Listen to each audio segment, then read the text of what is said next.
How's it going, gang? It's the final render here, and welcome to another Fallout 76 camp build video. This is a pretty cool video that we got coming up for you guys today. This is actually the edited version of the camp we built on livestream just a few days ago. So if you want to go and see that actual live stream, you can check out the stream which we did in the playlist that you're watching right now. But this is also quite cool because this is the camp that I use for my actual gameplay. This is the one I use when I'm just playing the game by myself, as opposed to creating a camp that is special just for the video. And it's actually very useful for gameplay, this design as well. It's not just a pretty build or a cool build, which is typically what you're going to YouTube for. This is one that's cool, pretty, and also is useful for gameplay.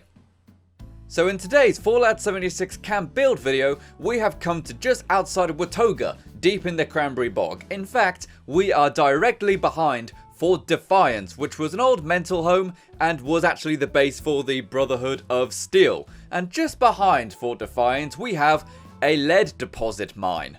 Finding a lead deposit that isn't directly tied to a settlement is very rare indeed. With this lead, we are able to constantly make our own bullets. To make bullets, we need steel, gunpowder, and lead. Steel and gunpowder are actually pretty plentiful, you'll find those quite a lot, but the lead is very hard to find in large quantities. So let's get started with our own bullet home camp build. So first thing we need to do is pop down our resource extractor, our lead resource extractor. You can only see these in the menu if you actually have a resource to extract in your build limits. You've probably seen them if you have done any building in the settlements as opposed to the camps. And here we can see me putting down some of the wooden laminate flooring. Now this base design is actually my go-to base design. I always have this rough template blueprinted to my character. So therefore, if I just want a home for regular gameplay, this is the rough design I go for. It's a very nice simple shape, and it means it's actually very easy to just pop it down in most places of the map. Unless I've got a very big hill, I can place down this little design, this rectangular design, on pretty much anywhere on the map. So it's a very nice, kind of easy, simple shape for the game to recognize. And we're going to be building this out of concrete. Here's the thing, people. We are building deep in the Cranberry Bog. We get lots of trouble from scorchbeasts, but nothing else, strangely enough. Only scorchbeasts attack this camp, so therefore we need to make sure we have strong walls, or as strong as we can possibly get, just so we're not constantly repairing them because of the constant scorchbeast attacks. So here we are with the rough kind of shape done. We've got multiple rooms laid out with some really nice space for interior design, and we've also got a nice little kind of garden balcony area right in the middle of the two rooms, so we can have some little degree of sunshine even if we don't want to leave the building itself, so to speak. Now let's pop down our power generator. Again guys, I have no idea where I got the plans for this. It was a random drop in an event, I apologize. But we're going to put that down because we need a lot of electricity. And we're going to use the wall conduits in order to get a power conduit leading outside. But I wanted to have my generator inside so it's protected from the scorchbeasts. But using the wall conduits, you are able to have a conduit which goes through the wall, meaning you can have your power generator inside but have power leading to the outside. Very nice way to do it. You can also do it with the window shutters if you want to. You can kind of glitch it so that the wire goes through the window shutters. But if you don't want to do that, you want to have something that looks a bit neater, you can go with the wall conduits. The wall conduits look neater than the wires anyway, right? So let's go with these. And now for our power armor station. This little room we are building here with the power generator is kind of a workshop-y area, but it's kind of the dirty workshop area. It's kind of the armor workshop area. And it does look nice. It looks like a little garage area here. Once you put down some of the decorations, like some of the stash boxes that look like toolboxes, it starts to really resemble a little garage. Because I do like to have all my crafting stuff inside, but I don't like to have the armor stuff inside, typically speaking, because it's got like hot coals and stuff. So I want to have that in a separate room that looks like a garage, not something that looks like a living room. And right here, you can see me making curtains. You may say, final render, you sexy man, how do you make curtains in the game? What you do is you put the flag on the wall, and then once you have got it placed down, you will swap the wall material to be a windowed wall, because you can't actually place flags onto windows. The game doesn't let you, it kind of glitches. But if you do it that way, to where you place the flag first onto a blank wall and then add a window by changing the wall material, you can get curtains right there. It looks really good, and it just means I want some more flags. And now, of course, we need a television set. I'm sure you guys really wish you had a television set, but I've got one here. I've got the Radiation King. It actually doesn't show anything, unfortunately. It's a bit of a shame. And the actual inside of this room here is going to be a kind of studio apartment in a way. It's got my bedroom area, it's got a little cooking area, and it's got all of the cleaner crafting stuff. So, you know, the weapon stuff, the chemistry stuff. Not ideal to be sleeping in a room where there is a chemistry station constantly boiling chemicals and stuff.